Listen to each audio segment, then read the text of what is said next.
नमस्कार दोस्तों, कैसे हैं आप लोग। उम्मीद है बहुत अच्छे होंगे और बहुत अच्छी आप तैयारी कर रहे होंगे अपनी एग्जाम की। लेकिन दोस्तों बात करें यहाँ पे तो आपकी जो तैयारी है, मतलब आपकी जो एग्जाम है उसके अंदर दोस्तों एक्सेल के फॉर्मूलाज, मतलब आपकी एक या दो फॉर्मूला पक्के आपसे प्रश्न पूछे जाएंगे।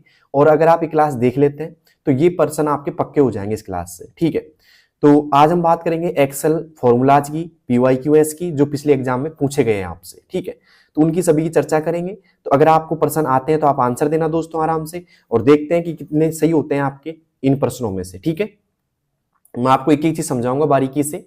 देखो सामने पहला प्रश्न आपके सामने बिना किसी देरी के, पहला प्रश्न पूछ रहा है आपसे कि MS एक्सेल 365 का निम्नलिखित में से कौन सा फंक्शन प्रत्येक वैल्यू के बीच एक स्पेस को छोड़ते हुए अनियमित स्पेस को हटाता है।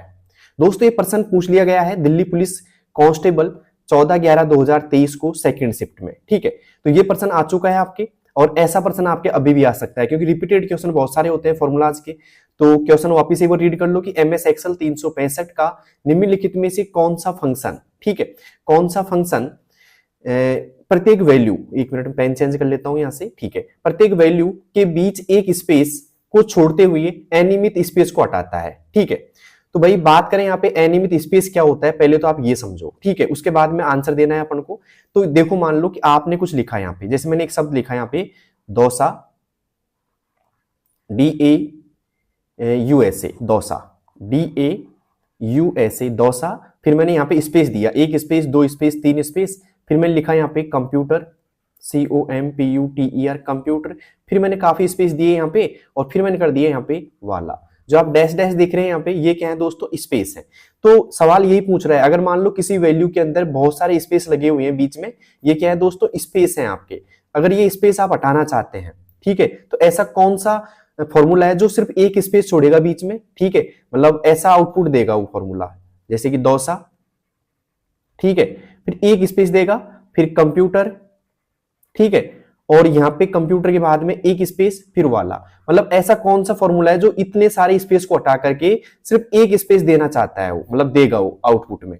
तो कौन सा है, एवरेज का है, सम का है, VLOOKUP का है, या ट्रिम का है, ये पूछ रहा है आपसे कि ऐसा कौन सा फंक्शन है जो वैल्यू के बीच एक स्पेस को छोड़ते हुए, एक स्पेस छोड़ दिया ना इसने, मैं आपको दिखाता हूं हाईलाइट करके थोड़ा सा। देखो यहाँ पे एक स्पेस छोड़ दिया गया है, मतलब यहाँ पे काफी सारे स्पेस थे, उनमें से एक स्पेस यहाँ पे छोड़ दिया है। तो ऐसा कौन सा फंक्शन है भाई, जल्दी से कमेंट बॉक्स में बताना अगर आपको आता है तो, फिर मैं आपको समझाता हूं कुछ। ठीक है, तो देखते हैं किस किस का सही होगा भाई। दोस्तों इसका जो सही जवाब होगा वो होगा ट्रिम का फॉर्मूला। कौन सा होगा दोस्तों, ट्रिम का फॉर्मूला होगा यहाँ पे। तो मैं लगा देता हूं ट्रिक ट्रिम पे। ट्रिम क्या करता है दोस्तों, अगर ज्यादा स्पेस दे रखा है तो उसको एक स्पेस में बदलता है, मतलब एक स्पेस रखता है वैल्यू के अंदर। ठीक है, अब बात करें एवरेज का क्या काम करता है दोस्तों, एवरेज का करता है दोस्तों औसत निकालने का।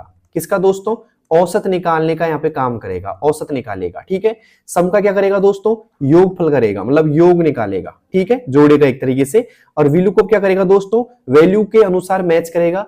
ठीक है, और एक तरीके से वर्टिकल सर्च करता है ना, वर्टिकल सर्चिंग करता है एक तरीके से VLOOKUP का फॉर्मूला। तो यहाँ पे क्या करेंगे दोस्तों, एवरेज क्या करेगा, औसत निकालेगा, और सम क्या करेगा दोस्तों, योग निकालेगा। ट्रिम की आपको बात समझ में आई गई दोस्तों, क्या करेगा, अनियमित स्पेस हटाएगा और एक स्पेस रखेगा वैल्यू के अंदर। ठीक है, तो उम्मीद करता हूं आपको समझ में आ गया होगा। अब देखो यहां से जो एवरेज है और समय, उससे कैसे क्वेश्चन बनेंगे, मैं एक क्वेश्चन लिखता हूं आपको। जैसे मान लो क्वेश्चन आपके पास में दिया जाता है, मतलब क्वेश्चन नंबर मैं लिख देता हूं, एक मैंने पुट अप किया है यहाँ पे कि मान लो आ जाता है इक्वल SUM सम। ठीक है, ब्रैकेट चालू करते हैं, मैं कर देता हूं 40, यहाँ पे 50 और यहाँ पे 10। ठीक है, ऐसा क्वेश्चन पूछ सकता है। अब ध्यान रखना, हमेशा एक्सेल के अंदर जो फॉर्मूले चालू होते हैं तो उनमें सबसे पहले जो चिन्ह लगाया जाता है वो लगाया जाता है दोस्तों बराबर का चिन्ह। ये बात ध्यान रखना दोस्तों। तो सवाल आएगा कि इसका आउटपुट क्या होगा भाई। मैं ऑप्शन लिख देता हूं आपके सामने, देखते हैं किस किस को यहाँ पे आएगा। पहला ऑप्शन आ रहा है दोस्तों यहाँ पे 50, बी ऑप्शन कर दिया मैंने यहाँ पे 10, सी ऑप्शन कर दिया दोस्तों यहाँ पे मैंने 100, 1000 नहीं सॉरी 100 कर दिया मैंने यहाँ पे, और डी ऑप्शन कर दिया दोस्तों मैंने यहाँ पे 90। बताइए दोस्तों क्या होगा यहाँ पे आउटपुट। तो आपको सबको पता है सम का क्या काम करता है भाई, जोड़ने का काम करता है। ठीक है, तो जोड़ने का काम करेगा तो ये क्या करेगा, 40 + 50 + 10, तो 40 और 50 90 और 10 कितने हो गए 100 हो गए। तो यहाँ पे क्या होगा आंसर सी ऑप्शन हो जाएगा। तो ऐसे भी यहाँ पे क्वेश्चन क्रिएट हो जाते हैं कई बार एग्जाम के अंदर, तो इन बातों का ध्यान रखना है थोड़ा सा। और पहला प्रश्न आपको समझ में आ गया होगा कि एमएस एक्सेल का निम्नलिखित में से कौन सा फंक्शन प्रत्येक वैल्यू के बीच एक स्पेस छोड़ते हुए अनियमित जो एक्स्ट्रा स्पेस है उनको हटाता है। ठीक है, तो यहाँ पे अनियमित की जगह एक्स्ट्रा भी हो सकता है ना, ये ज्यादा स्पेस हटा देता है, एक स्पेस रखता है, ऐसा भी पूछा जा सकता है। तो उम्मीद करता हूं पहला प्रश्न आपको अच्छी तरह समझ में आ गया होगा। अब चलते हैं दोस्तों दूसरे प्रश्न की ओर। दूसरा प्रश्न क्या है, ध्यान से देखिएगा, देखो आप भी पढ़ सकते हो। प्रश्न पूछ रहा है आपसे कि एमएस एक्सेल 365 में या एमएस एक्सेल 365 के किस फंक्शन का उपयोग एक निर्दिष्ट सेल रेंज के भीतर रिक्त सेल की संख्या को टैली करने के लिए किया जाता है।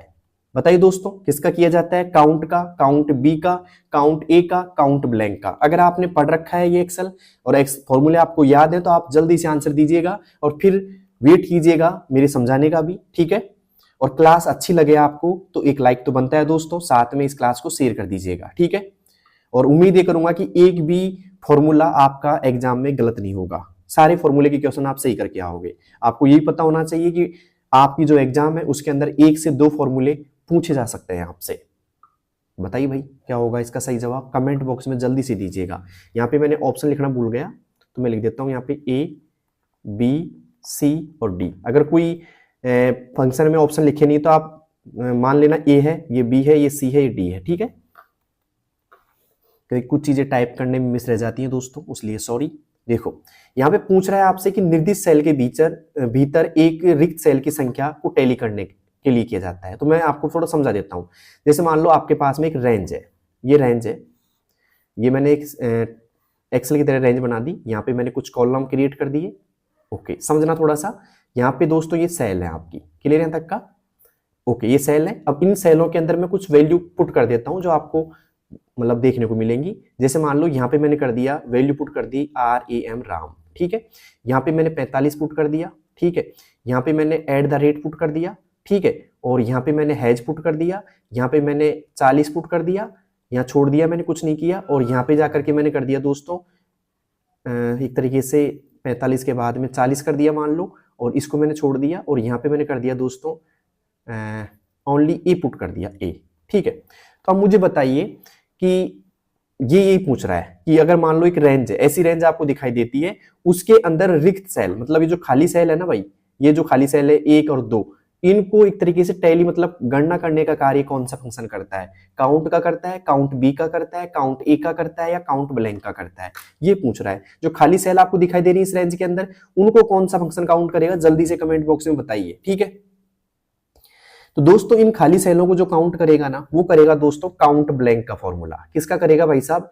काउंट ब्लैंक का। ठीक है, अगर आप काउंट ब्लैंक का फॉर्मूला पुट करते हो और इस रेंज को करते हो सेलेक्ट, आप क्या करते हो दोस्तों? इस रेंज को करते हो सेलेक्ट। ठीक है, तो इस रेंज को सिलेक्ट करने पर जो आउटपुट निकल के आएगा वो आएगा दोस्तों 2, क्योंकि यहाँ पे एक तो ये डी और एक ये डी, दो जो सेल है ना यहाँ पे, इनका आउटपुट आएगा दोस्तों, इसमें 2 आउटपुट आएगा। ठीक है, और काउंट ब्लैंक का फॉर्मूला क्या करता है दोस्तों? खाली सेल काउंट करता है, किसी भी रेंज की खाली सेलों को क्या करता है दोस्तों?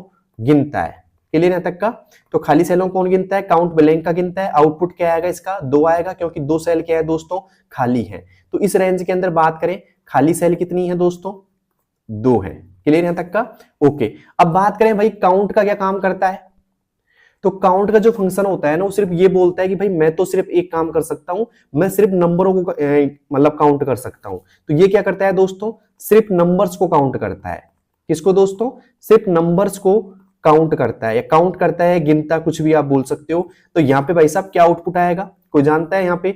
अगर मैं इस फंक्शन को, काउंट के फंक्शन को इस रेंज के अंदर लगाता हूं तो क्या आउटपुट आएगा भाई? जल्दी से बताइएगा, किस किस को समझ में आ गया है क्वेश्चन? तो अगर बात करें इस फंक्शन को इसमें लगाने की, तो यहाँ पे देखो क्या बताएगा ये आउटपुट? 1, 2 और 3, क्योंकि 40, 45 और 40 को काउंट करेगा, क्योंकि ये संख्या मतलब ये संख्या है या फिर ये नंबर्स है, इसलिए राम को, हैज को काउंट नहीं करेगा, क्योंकि ये संख्यात्मक मान नहीं है। तो संख्यात्मक मान कौन कौन सा है यहाँ पे? मैं एक बार मतलब टिक लगा देता हूं थोड़ा सा इसमें। एक तो यहाँ पे संख्यात्मक मान कौन सा है? 40 है, फिर 45 भी है। ठीक है, और फिर क्या है दोस्तों? 40 है। तो ये क्या है दोस्तों? नंबर्स है, और या फिर आप बोलोगे संख्यात्मक मान है। तो यहाँ पे आउटपुट क्या आएगा दोस्तों? 3 आएगा इसका आउटपुट। क्लियर है तक का? उम्मीद करता हूं समझ में आ गया होगा। अब बात करते हैं दोस्तों, यहाँ पे ये तो 3 आ गया, लेकिन काउंट भी नहीं होता है दोस्तों। काउंट ए का क्या काम करता है? तो काउंट ए का क्या काम करता है, जल्दी से बताइए, किसी को पता है तो। काउंट ए का फंक्शन क्या काम करता है भाई? काउंट का फंक्शन क्या करता है? सिर्फ नंबर काउंट करता है। काउंट ब्लैंक का क्या करता है? खाली सेलों को गिनता है। तो मुझे बताइए काउंट ए का फंक्शन क्या काम करेगा? अगर किसी ने फॉर्मूलेज पढ़ रखे हैं एक्सेल के अंदर तो बताइए जल्दी से, आपका रिवीजन भी हो जाएगा इस क्लास से भाई, ठीक है। तो काउंट ए का फंक्शन क्या काम करता है, जल्दी से बताइएगा। ये करता है दोस्तों, भरी हुई सेल को गिनता है। क्या दोस्तों? भरी हुई सेल को गिनता है, ठीक है। तो भरी हुई सेल कौन कौन सी है, इसको फर्क नहीं पड़ता है कि नंबर गिने या फिर कोई भी चिन्ह गिने या फिर कोई भी टेक्स्ट गिने, तो ये सब कुछ आता है। मतलब यहाँ पे टेक्स्ट को भी गिनेगा, इसको भी गिनेगा, ये इसको भी गिनेगा, है ना, इसको भी गिनेगा, लेकिन शर्त है भरी हुई होनी चाहिए, खाली को नहीं गिनेगा। मतलब खाली को दोस्तों ये नहीं गिनेगा, भरी को गिनेगा। तो भरी कौन कौन सी है? 1 2 3 4 5 6 और 7। 7 सेल क्या है दोस्तों इसमें? भरी हुई है। तो यहाँ पे आउटपुट क्या आएगा इसमें? 7 आएगा। तो समझ में आ गया काउंट ए का फंक्शन क्या काम करता है? भरी हुई सेलों को गिनता है, ठीक है। सवाल ये भी आ सकता है, देखो सवाल पूछने का तरीका ये भी हो सकता है।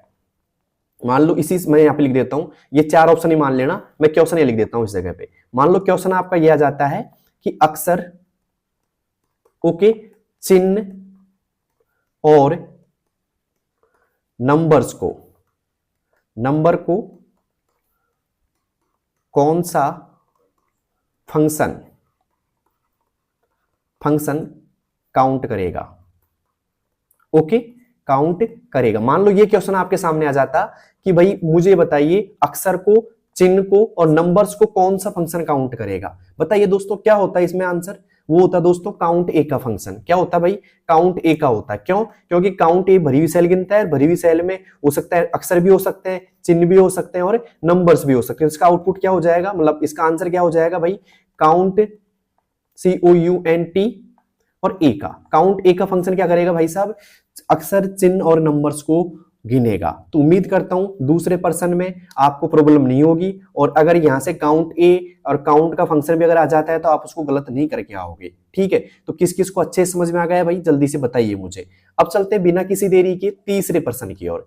तीसरा पर्सन क्या है, ध्यान से देखिएगा, आ गया स्क्रीन पे सामने आपके, तो पढ़ लीजिए एक बार इसको। तीसरा सवाल पूछ रहा है आपसे कि MS एक्सेल 365 में निम्नलिखित में से कौन सा वह फंक्शन है जो सेल्स की एक रेंज में दर्ज मानों का योगफल प्रदान करता है। मैं यहाँ पे ऑप्शन लिख देता हूं भाई, ऑप्शन यहाँ पे लिखे नहीं मैंने, A B C और D, ठीक है, आप मान लेना गिनने की कोई दिक्कत नहीं है, ठीक है।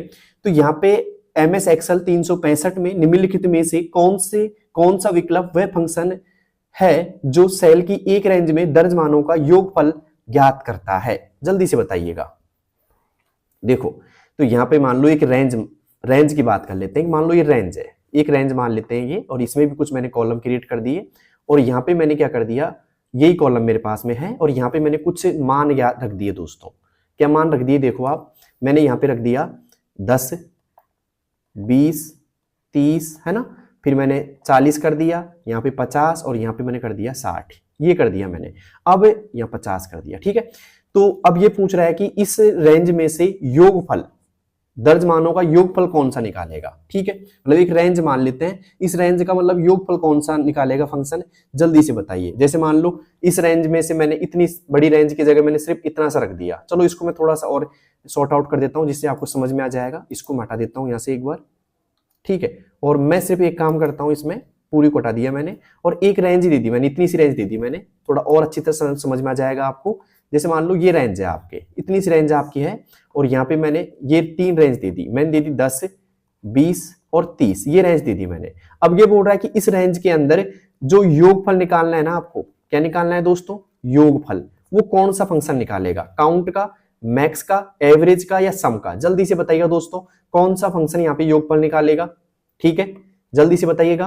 तो निकालेगा दोस्तों यहाँ पे सम का फॉर्मूला। अगर आप इसमें सम का फॉर्मूला पुट करते हैं और इस रेंज को करते हैं सेलेक्ट, तो इसका जो आउटपुट होगा सम का, वो क्या होगा भाई साहब, 30 और 20 50, 50 और 10 कितना हो गया, 60 का यहाँ पे आउटपुट नजर आएगा आपको, ठीक है।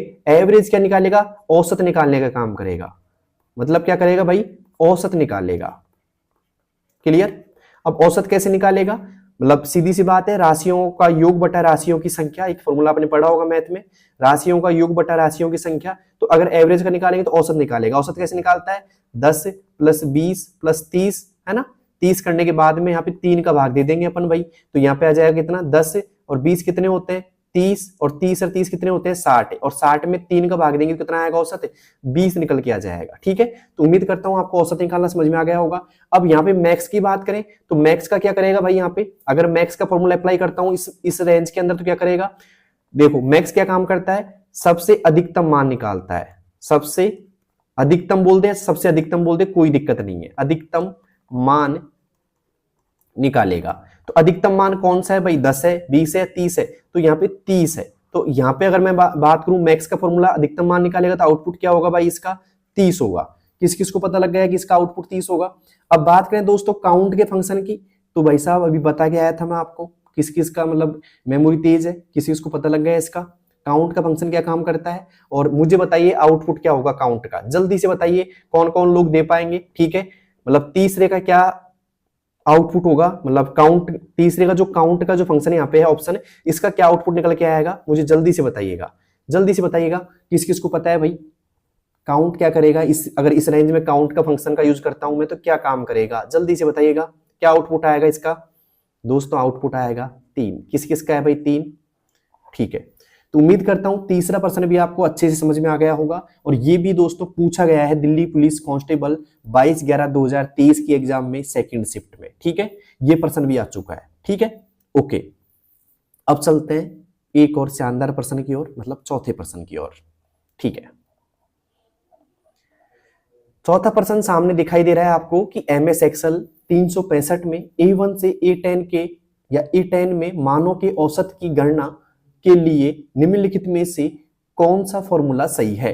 अगर मान लो आपको A1 से A10 तक कोई रेंज दे रखी है, ठीक है, तो उसके मानों की औसत की गणना करने के लिए निम्नलिखित में से कौन सा फॉर्मूला सही है? बताइए। 4 ऑप्शन आपके सामने दिखाई दे रहे हैं। एवरेज A1 से A10, सम A1 से A10 बटा 100, सम A1 से A10 बटा 10, और एवरेज 10 इंटू A1। बताइए दोस्तों क्या होगा इसका आउटपुट? मुझे लगता है आप बता दोगे इसका आंसर तो आराम से, जल्दी से बताइएगा। देखो यहां पे बात करें दोस्तों A1 से A10, तो यहाँ पे बात की जा रही है औसत के फंक्शन की। किसकी की जा रही है दोस्तों? औसत के फंक्शन की बात की जा रही है। और औसत का जो फंक्शन है ना, हमेशा कैसे लिखा जाता है वो देखिए आप। तो हमेशा जो लिखेंगे ना औसत निकालने के लिए फंक्शन, तो यहाँ पे इक्वल करेंगे सबसे पहले AVERAGE, एवरेज लगाना पड़ेगा मुझे, और फिर ब्रैकेट चालू करेंगे। अब ब्रैकेट चालू करते ही जो ये रेंज है ना, जो रेंज आपको दिखाई दे रही है A1 से A10, ये कैसे लिखाई, मतलब कैसे लिखते हैं हम? देखो ऐसे लिख रखी है A1 से A10, लेकिन मुझे है ना फॉर्मूले के फंक्शन के अंदर मैं कैसे लिखूंगा इसको? A1 है ना, यहाँ पे आएगा अनुपात का चिन्ह ऐसे, और फिर मैं कर दूंगा A10 यहाँ पे, तो ऐसे लिखनी पड़ती है मुझे इसको। तो मैं लिख दूंगा इसके अंदर A1 से A10, A और 10। ठीक है, थोड़ा सा इसको हटा देता हूं मैं। ओके, यहाँ पे A10 मान लेना। समझ में आ गया? A1 से क्या आ जाएगा दोस्तों? A10 आ जाएगा। क्लियर यहां तक का? तो ऐसे लिखा आएगी ये। तो उम्मीद करता हूं आपको समझ में आ गया होगा कौन सा ऑप्शन होगा भाई। यहाँ पे एवरेज पूरा का पूरा लगेगा ऐसे कैसे ये, और यहाँ पे रेंज आ गई A1 से A10, तो यहाँ पे होगा B ऑप्शन इज राइट। ठीक, sorry A option is right. Equal average A1 से A10। ठीक है, यहाँ पे बात करें B ऑप्शन गलत होगा, C भी गलत होगा, और D भी गलत होगा। तो कौन सा सही रहेगा भाई? A ऑप्शन सही रहेगा। क्लियर यहां तक का? उम्मीद करता हूं समझ में आ गया होगा आपको। ठीक है, तो विशेष ध्यान रखना है, छोटी छोटी गलतियां आपको नहीं करनी है। और ये प्रश्न भी आ चुका है दोस्तों दिल्ली पुलिस कांस्टेबल 22/11/2023 की 3rd शिफ्ट में आ चुका है। ठीक है, तो उम्मीद करूंगा आपको यहाँ पे ये समझ में आ गया होगा। अब चलते हैं दोस्तों 5वें प्रश्न की ओर। 5वां प्रश्न क्या है, ध्यान से देखिएगा।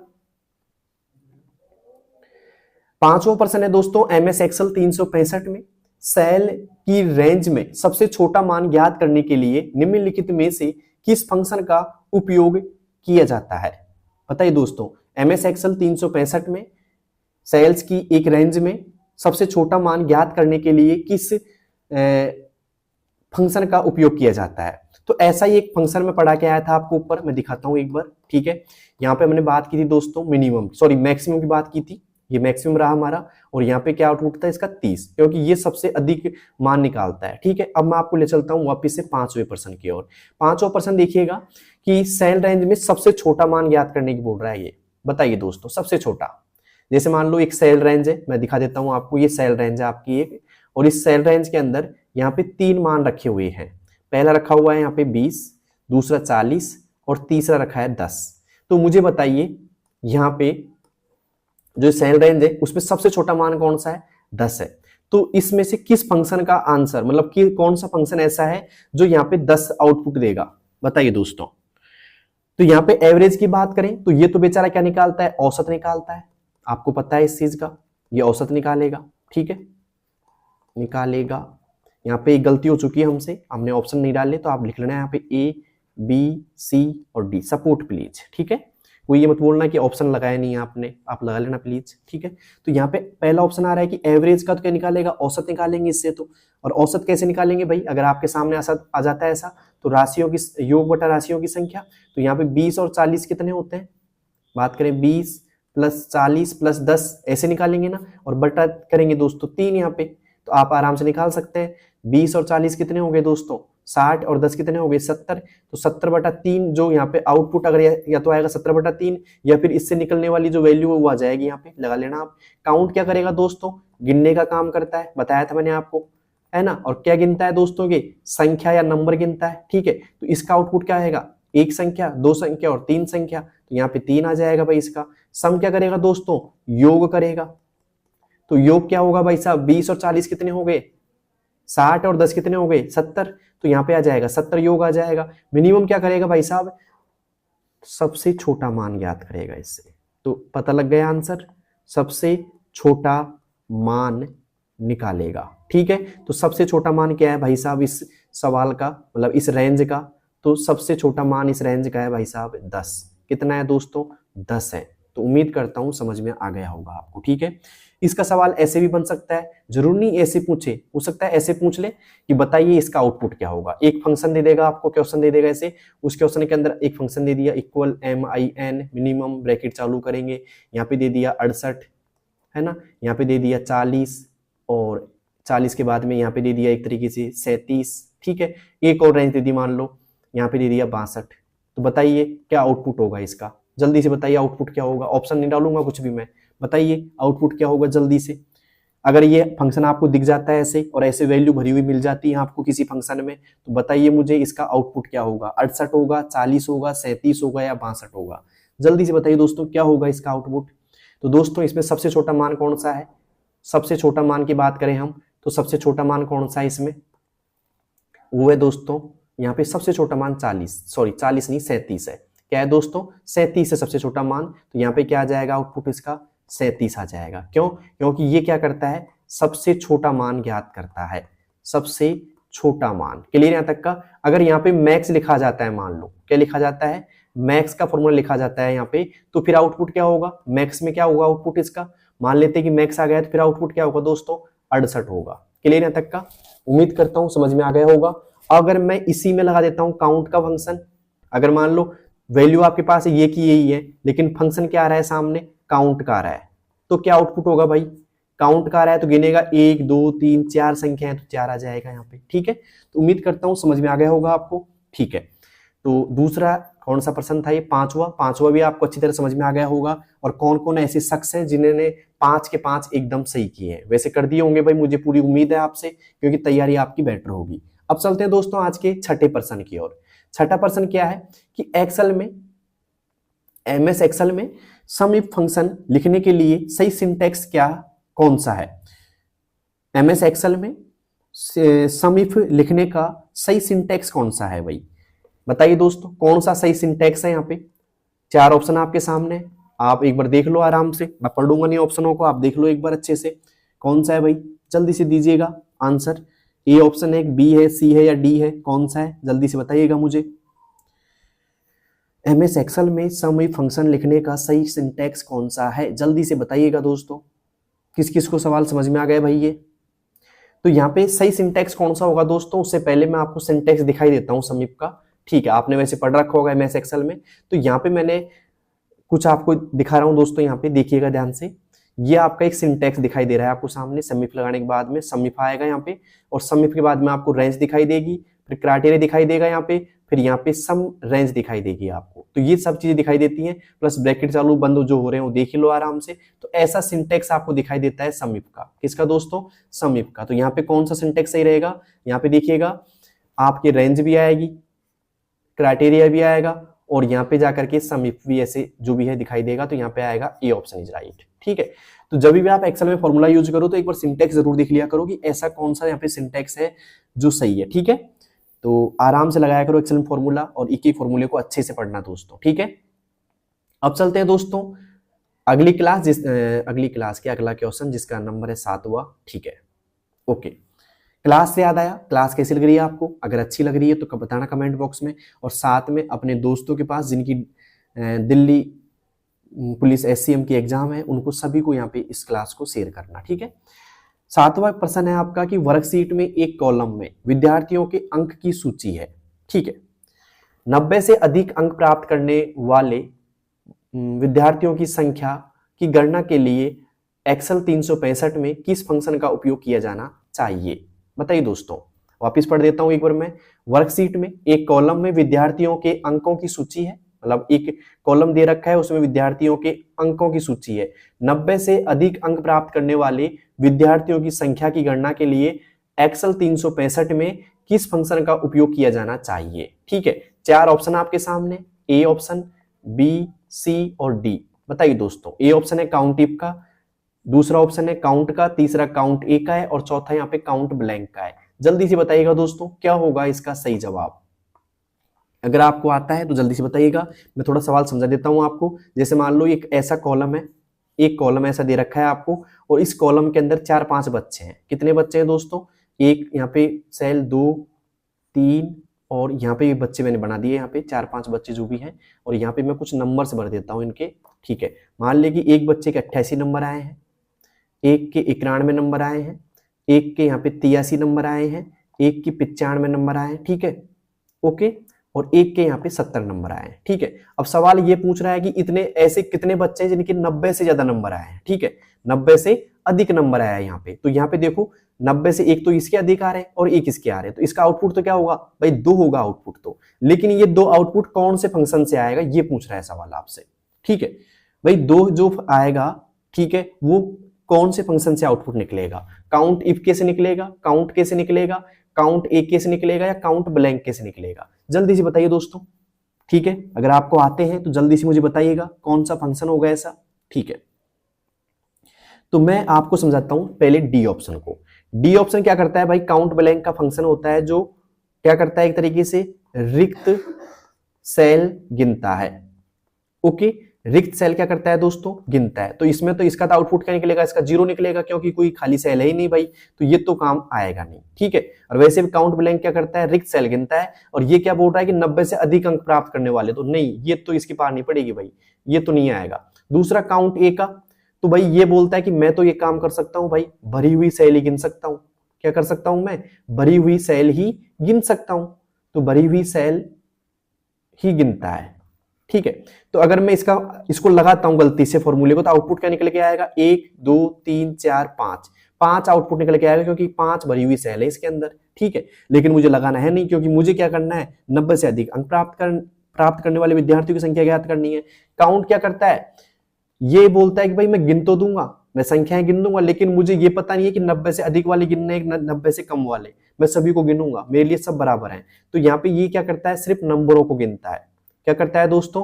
सिर्फ नंबरों को गिनता है, नंबर्स को गिनता है, और इसको ये पता नहीं होता कि मैं छोटे वाले गिन रहा हूँ, बड़े वाले गिन रहा हूँ, सबको गिनता है। तो यहाँ पे इसका आउटपुट क्या आ जाएगा दोस्तों? 1 2 3 4 5 ही संख्या गिनेगा, क्योंकि 5 के 5 हैं।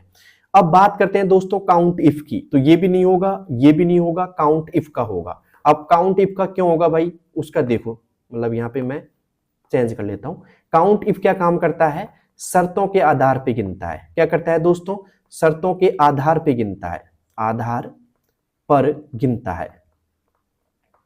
अब शर्तों के आधार पे कैसे गिनेगा भाई? ये देखो, आप शर्तों के आधार पे गिनेगा कि इसको शर्त दी जाती है कि बताओ 90 से अधिक वाले कितने हैं, 90 से कम वाले कितने हैं, ठीक है, 85 से अधिक वाले कितने हैं। तो शर्तों के आधार पे गिनता है, क्योंकि यहाँ पे लगा भी देखो इफ है, इफ क्या काम करता है, शर्तों के आधार पे, कंडीशन पे काम करता है इफ वाला। तो अगर काउंट इफ आता है तो शर्तों के आधार पे क्या करेगा दोस्तों, गिनेगा। तो इसको शर्त दे दी जाती है कि भाई 90 से अधिक वाले गिन लो, 90 से अधिक वाले गिन लो, ये कंडीशन इसके सामने रख देती है।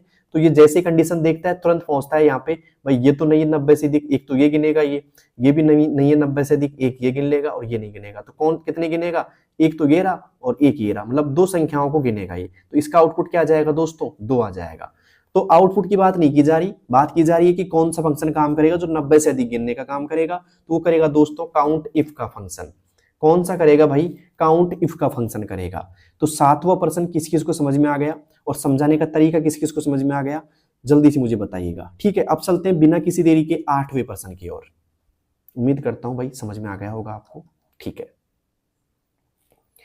क्लास से बोर थोड़ी हो रहे हो आप मेरी से, मत होना। ठीक है, 8वां प्रश्न क्या है, स्प्रेडशीट सॉफ्टवेयर में निम्नलिखित में से कौन से सूत्र का उपयोग सेल की श्रेणी में अधिकतम मान ज्ञात करने के लिए किया जाता है। अब देखो सवाल कितने भी घुमा लो, लेकिन मैंने बता दिया था इसका आंसर इसी क्लास के अंदर। ठीक है, तो और ये प्रश्न जो पूछा गया है वो पूछा गया है दिल्ली पुलिस कांस्टेबल 22/11/2023 की सेकंड शिफ्ट में पूछा गया है ये। ठीक है, क्या प्रश्न है, स्प्रेडशीट सॉफ्टवेयर में निम्नलिखित में से कौन सा सूत्र भी आ सकता है, फंक्शन भी लिखा सकता है, का उपयोग सेल की श्रेणी में अधिकतम मान की बात की जा रही है। यहाँ पे अधिकतम मान ज्ञात करने के लिए किस फंक्शन का उपयोग किया जाता है। ठीक है, 4 ऑप्शन लिख देता हूं। ये तो मैंने बड़ी गलती कर दी कि ऑप्शन के नाम नहीं लिखे मैंने ABCD, लेकिन आप मुझे पता है सपोर्ट कर लोगे, आप आराम से लिख दोगे, कोई दिक्कत नहीं है। ठीक है, तो मिनिमम, सम, मैक्सिमम या काउंट, जल्दी से बताइएगा भाई। और ये प्रश्न तो मैंने अच्छी तरह बता ही दिया, 7 प्रश्न जो मैंने डिस्कस किए उसी में से अगर आप देखो, अच्छी तरह ध्यान हो आपका, तो आप आंसर चुटकियों में दे सकते हो इसका। तो दोस्तों यहाँ पे बात करें मिनिमम की, तो ये करता है दोस्तों सबसे छोटा मान ज्ञात करता है ये। ठीक है, सम की बात करें तो ये क्या करता है, योगफल निकालता है या योग करता है। और जो मैक्स का है वो क्या करता है दोस्तों, सबसे अधिकतम मान निकालेगा, सबसे अधिकतम मान ज्ञात करेगा। ठीक है, तो आएगा यहाँ पे क्या, सी ऑप्शन इज राइट। क्या आएगा भाई, सी ऑप्शन आएगा, क्योंकि सबसे अधिकतम मान की पूछ रहा है। तो यहाँ पे लगा देंगे हम सी पे टिक, सी ऑप्शन आएगा। काउंट का फंक्शन क्या काम करेगा, काउंट का करेगा संख्यात्मक मान गिनने के लिए, संख्यात्मक मान गिनने के लिए। तो उम्मीद करता हूं आपको समझ में आ गया होगा भाई 8वां प्रश्न भी, कि अधिकतम मान ज्ञात करने के लिए मैक्सिमम का फॉर्मूला काम आता है। ठीक है, सम का आता है योग निकालने के लिए, काउंट का आता है संख्यात्मक मान गिनने के लिए, और यहाँ पे मिनिमम का आता है दोस्तों सबसे छोटा मान ज्ञात करने के लिए। क्लियर यहाँ तक का, ओके।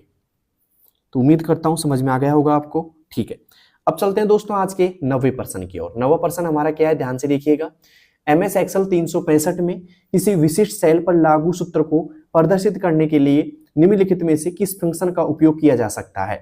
क्या दोस्तों, MS Excel में किसी विशिष्ट सेल पर लागू सूत्र को प्रदर्शित करने के लिए किस फंक्शन का उपयोग किया जाता है। मान लेते हैं किसी सेल में एक फॉर्मूला लगा हुआ है, उसका आउटपुट निकल के आ रहा है सामने। ठीक है, तो आप ये देख चाहते हो कि वही उस सेल के अंदर कौन सा फंक्शन लगा हुआ है, उसको देखने के लिए, मतलब जो सेल में लगा हुआ फंक्शन है ना फॉर्मूला, उसको शो करने के लिए कौन सा यहाँ पे फंक्शन लगाएंगे आप, बताइए दोस्तों। तो उसके लिए लगेगा दोस्तों फॉर्मूला टेक्स्ट का फंक्शन। किसका दोस्तों, फॉर्मूला टेक्स्ट का फंक्शन। ये क्या काम करता है, किसी भी सेल में लगे हुए फंक्शन को प्रदर्शित करता है। ठीक है, क्लियर यहाँ तक का। तो यहाँ पे आएगा फॉर्मूला टेक्स्ट। क्लियर यहाँ तक का, उम्मीद करता हूं 9वां प्रश्न आपको समझ में आ गया होगा भाई। अब चलते हैं 10वें प्रश्न की ओर। 10वां प्रश्न क्या है, ध्यान से देखिएगा। MS Excel 2010 में फंक्शन की स्ट्रिंग में कैरेक्टर की कुल संख्या का विवरण कौन देता है, बताइए दोस्तों। सीधी सी बात यह है कि मान लो कि फंक्शन कैरेक्टर की कुल संख्या का, मैं जैसे मान लो एक्सेल में एक यहाँ पे कुछ सेल बना रहा हूं मैं, ये सेल मैंने बना दी मान लो, और यहाँ पे ये एक सेल है, ये 2 है। ठीक है, 2 सेल बना दी मैंने, और यहाँ पे मैं एक और बना देता हूँ जिसमें मुझे आउटपुट चाहिएगा। ठीक है, ध्यान से देखिएगा। मैंने मान लो इस सेल के अंदर कुछ नाम लिख दिए। क्या लिख दिए दोस्तों, कुछ नाम लिख दिए। मैंने लिख दिया यहाँ पे जैसे कि DAUS दौसा, दूसरे में लिख दिया मैंने कंप्यूटर COMPUTER कंप्यूटर, और तीसरे में कर दिया मैंने WALA वाला। ठीक है, अब ये फंक्शन क्या पूछ रहा है आपसे कि आप है ना कैरेक्टर की कुल संख्या, मतलब ये करेक्टर है ना, उनकी कुल संख्या आपको लिखनी है इसमें। तो कौन सा फंक्शन आप यूज करोगे कुल संख्या के लिए, कि आपका जो आउटपुट है ना, यहाँ पे 200 में कितने करेक्टर है भाई, 1 2 3 4 5 है, तो यहाँ पे 5 आ जाए भाई, ठीक है। यहाँ पे कंप्यूटर में कितने, 1 2 3 4 5 6 7 8 है, तो 8 आ जाए यहाँ पे, और वाला में कितने, 4 4 आ जाए। तो ये जो आपका आउटपुट आ रहा है वो कौन से फंक्शन से आएगा, काउंट के से आएगा, काउंट इफ के से आएगा, लेन के से आएगा, या सम के से आएगा, ये पूछ रहा है भाई सवाल आपसे। तो जल्दी से बताइएगा भाई कौन सा फंक्शन काम लेंगे हम इसमें से, ठीक है, जल्दी से बताइएगा कौन सा फंक्शन काम में लेंगे। तो दोस्तों इसके लिए लिया जाएगा लेन का फंक्शन। किसका दोस्तों, लेन का फंक्शन। ये क्या करेगा, अक्षरों की संख्या निकालेगा। क्लियर यहां तक का। जैसे बाय डिफॉल्ट में एक क्वेश्चन और बनाता हूं इसी से, कई बार क्वेश्चन में आप कंफ्यूज हो जाओगे, ठीक है। तो यहाँ पे एक क्वेश्चन और बना के देता हूं इसी से मैं। देखो अगर मान लो क्वेश्चन आपके सामने ऐसा आ जाता है कि लेन, LEN इक्वल लगा रखा है, लेन ब्रैकेट चालू करते हैं, यहाँ पे इन्वर्टेड कोमा चालू कर देते हैं, 45 + 5, ठीक है, ये बंद कर दिया मैंने इसको और ब्रैकेट बंद कर दिया। मुझे बताइए इसमें क्या आउटपुट आएगा। अगर किसी शख्स को पता है भाई, ए ऑप्शन में मैं लिख दिया 50, ठीक है, ए में क्या लिख दिया मैंने 50 लिख दिया, बी में लिख दिया मैंने 46, ठीक है, और सी में लिख दिया मैंने 51, ठीक है, और डी में लिख देता हूं भाई साहब मैं 4, ठीक है। ये मैंने कुछ यहाँ पे ऑप्शन लिखे हैं। तो बताइए इसका आउटपुट क्या होगा, जल्दी से बताइएगा इसका आउटपुट क्या होगा, जल्दी से बताइएगा दोस्तों क्या होगा इस सवाल का आउटपुट। अगर ये कोई दे देता है तो मैं मान लूंगा उसकी तैयारी बहुत बेटर है एक्सेल के अंदर, और वो कोई सा भी फंक्शन मतलब छोड़ के नहीं आएगा। जल्दी से बताइए क्या होगा इसका आउटपुट, ठीक है। और आप आउटपुट बताओ, तब तक मैं डिस्कस कर लेता हूं इस क्वेश्चन को थोड़ा सा, फिर मैं आउटपुट इसका आंसर भी दूंगा आपको। देखिएगा यहाँ पे जो फंक्शन है वो काउंट ए का क्या करेगा दोस्तों, वापस बता देता हूं मैं आपको, भरी हुई सेलों को काउंट करता है। ये भरी हुई सेल को, सेल में जो भरी हुई सेल है ना उनको काउंट करेगा। यहाँ पे काउंट इफ का क्या करेगा, शर्तों के आधार पर, शर्तों के आधार पर गिनेगा, जैसे बता के आया था ना मैं 90 से अधिक वाले, ठीक है, आधार पर गिनेगा। लेन का क्या करेगा, अक्षरों को गिनेगा, ठीक है, अक्षरों को गिनेगा एक तरीके से, भाई कितने अक्षर है इसके अंदर। और सम का क्या काम करेगा भाई साहब, सम का क्या काम करेगा, योग करेगा। क्या करेगा दोस्तों, योग करेगा। अब मुझे बताइए क्या होगा इसका आउटपुट दोस्तों, इसका आउटपुट कितना होगा, इसका आउटपुट होगा भाई साहब 4। कितना होगा, 4 होगा इसका आउटपुट। अब 4 क्यों होगा, देखिएगा इसका आउटपुट कितना होगा दोस्तों, 4 होगा। ये क्या करेगा, लेन क्या करता है, गिनता है दोस्तों। अब आप प्लस के चक्कर में ये मत करना कि 45 + 5 + 50 कर देता हूं मैं, नहीं, आपको क्या करना है, ये गिनता है। तो ये तो एक तरीके से गिनेगा नहीं, यहां से गिनेगा एक संख्या, ये 2 हो गई, यहां पे प्लस को भी गिनेगा 3 हो गई, और ये कितनी हो गई 4। तो यहाँ पे क्या आउटपुट होगा दोस्तों, 4 होगा। मतलब 1 2 3 4 यहाँ पे क्या है, संख्या है इसके अंदर। कितनी है दोस्तों, 45 + 5 की बात करूं मैं, 45 + 5 की बात करूं तो कितनी संख्या हो गई, 1 2 3 4। मतलब संख्या की जगह मैं करेक्टर बोल दूं, कोई दिक्कत नहीं है, सॉरी। तो यहाँ पे जो आपके करेक्टर कितने हो गए इसमें, 1 2 3 4। तो ये क्या करता है दोस्तों, करेक्टर गिनता है। अब करेक्टर में प्लस भी आ सकता है, @ भी आ सकता है, हैज भी आ सकता है, ठीक है, कोई लेटर भी आ सकता है, कोई संख्याएं भी आ सकती है। तो ये क्या करता है दोस्तों, करेक्टर को गिनता है। अब करेक्टर में क्या आ सकता है, करेक्टर में कोई संख्या भी आ सकती है, जैसे कि 1 2 3 4 5 हो गई, कोई अक्षर भी आ सकता है, और कोई यहाँ पे सिंबल भी आ सकता है। तो इसका आउटपुट क्या हो जाएगा, 4 हो जाएगा। तो किस किस का सही था भाई, कमेंट बॉक्स में बताओ, ठीक है। और ये क्लास आपको कैसी लगी वो मुझे कमेंट बॉक्स में बताना, ठीक है। समझाने का तरीका कैसा लगा आपको, अगर बेटर लगा और आपको चाहिए एक और क्लास ऐसी PYQS की, ठीक है, तो मुझे कमेंट बॉक्स में बताना, मैं जल्दी से रेडी करके ला रहा हूँ फिर आपके लिए क्लास। तो क्लास कैसी लगी मुझे यहाँ पे बताना जल्दी से, ठीक है। ये PYQS आपको ऐसे लगे 10 के 10 जो एग्जाम में आए हुए थे। ये दिल्ली पुलिस SCM में आया हुआ पर्सन है भाई, 10वां दिल्ली पुलिस SCM में 10/10/2022 को फर्स्ट शिफ्ट में आया पर्सन है दोस्तों, ठीक है। तो ये PYQS कैसे लगे आपको, अच्छे लगे और समझ में भी आए तो मुझे बताना कमेंट बॉक्स में। समझाने का तरीका कैसा लगा आपको, अगर अच्छा लगा तो वो भी मुझे कमेंट बॉक्स में बताना, ठीक है। और जाते जाते एक क्वेश्चन मैं आपको होमवर्क के लिए दे के जा रहा हूं, तो मुझे जल्दी से बताइएगा क्या होगा इसका आउटपुट, ठीक है, ठीक है। तो होमवर्क में जो क्वेश्चन रहेगा आज आपका HW में, वो क्वेश्चन रहेगा दोस्तों, ये क्वेश्चन दे रहा हूं मैं एक, ध्यान से देखिएगा। ओके, क्वेश्चन है दोस्तों इक्वल, ठीक है। इक्वल के बाद में मैंने दे दिया यहाँ पे, बहुत इजी क्वेश्चन दूंगा, टेंशन मत लो, ज्यादा हार्ड क्वेश्चन नहीं है। और यहाँ पे दे दिया मैंने LEN लेन, ठीक है, ब्रैकेट चालू किया मैंने, ब्रैकेट चालू करने के बाद में इन्वर्टर को मैं चालू कर दिया मैंने। मैं दे देता हूँ यहाँ पे 60 - 40, ठीक है, और ये इन्वर्टेड कॉमा बंद और ये बंद कर दिया मैंने, ठीक है। तो इसका आउटपुट क्या होगा जल्दी से बताइएगा। आउटपुट में मैं कुछ यहाँ पे दे देता हूं। आउटपुट में ए ऑप्शन दे दिया मैंने कितने का 20, बी ऑप्शन में दे दिया मैंने 30, ठीक है। सी ऑप्शन में दे दिया मैंने 100 और डी ऑप्शन दे दिया भाई साहब मैंने 5। जल्दी से बताइएगा क्या होगा इसका आउटपुट, ठीक है।